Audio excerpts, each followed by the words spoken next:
Was Starbucks really hacked? No, they weren't, but I'm going to talk about who was and why this is impacting Starbucks and thousands of other companies in today's video.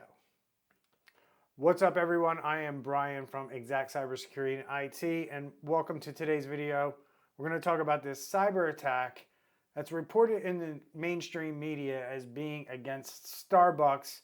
That's a little bit of a stretch. It's actually a third-party company called Blue Yonder that was impacted. I'm going to let you know what's going on at Starbucks, who Blue Yonder is, and what other companies are impacted by this potential third-party breach on Blue Yonder.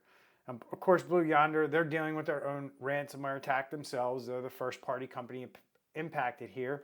But this company has customers in the thousands around the world, and these companies are being impacted. And we are seeing this growing trend on third-party ransomware attacks or third-party cyber attacks that are significantly impacting the operations of businesses around the world. The biggest one that we saw in 2024 was the CDK Global attack, which you can see here on my channel. But at the end of the day, these attacks are impacting businesses more and more as we move into the future, and as cybersecurity and cyber criminals learn how to exploit companies from these types of attacks. So here's what's going on at Starbucks. According to reports, the attack has disrupted Starbucks employees' scheduling and payroll systems in North America. It's affected approximately 11,000 Starbucks stores, and store managers are now manually calculating employee pay and managing schedules, which can be a nightmare for just one Starbucks store. Starbucks is committed to ensuring that all employees are paid for hours worked, which I'm sure won't be a problem. It just might take them a little bit of time to figure it out. Now, Starbucks is saying not much else other than that has been impacted as a result of this, so stay tuned. We'll keep you posted if that changes. Otherwise, other companies that have been impacted by this Blue Yonder breach are Morrisons and Sainsbury, which are two of the UK's largest supermarket chains. They've experienced disruptions in their warehouse and management systems. This is on top of the Ahold Delhaize attack that has impacted grocery stores in the UK and in the US. Ford Motor Company has announced that they are investigating potential impacts on its operations. That's not good. And other Blue Yonder clients include Albertsons, Kroger, Procter & Gamble, and Anheuser-Busch. These are all major companies that could be impacted by this Blue Yonder ransomware attack. Now, who's Blue Yonder? They were founded in 1985. Blue Yonder is a global leader in digital supply chain transformation. The company serves over 3,000 clients in 76 countries, and they have recently been known for providing AI-driven digital solutions for various business operations, including payroll, forecasting, and supply chain management. So like I said at the beginning of this video, as a cyber expert and somebody who owns a cybersecurity company, we are seeing companies impacted by these third-party breaches more and more every single day.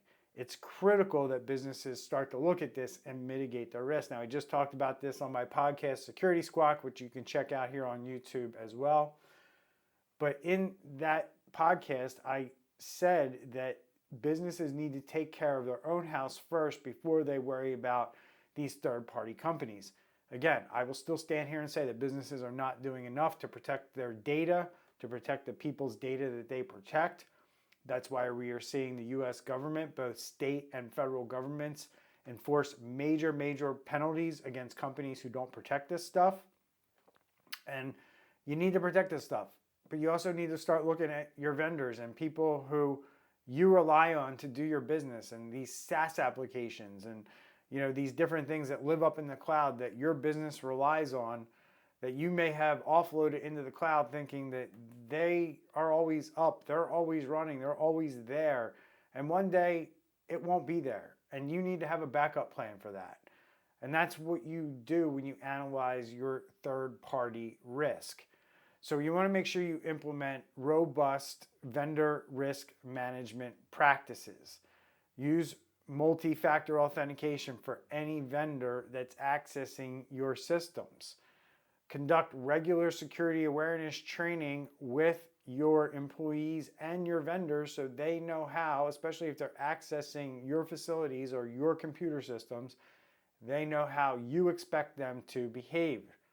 Make sure that any systems that third parties are accessing are fully updated with antivirus and malware protection and endpoint protection. Make sure those systems are patched. Make sure you back these systems up so you have them when they're available, or have backup systems in place that may be different from the system that you use with your vendor.